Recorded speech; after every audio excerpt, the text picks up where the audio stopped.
دینی علوم کو, بڑے بڑے علامے پیدا ہوئے, سب ختم. تو آپ اور میں کس کھیت کی مولی ہیں؟ ہم کہہ رہے ہم نہیں ہیں, بس ہم یہی رہیں گے. ایسا نہیں ہو سکتا بھائی.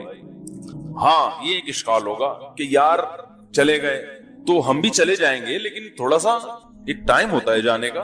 کورونا وائرس سے جو ہم پاگلوں کی طرح بھاگ رہے ہیں, تو مریں گے ہمیں پتا ہے, لیکن ایسے تھوڑی.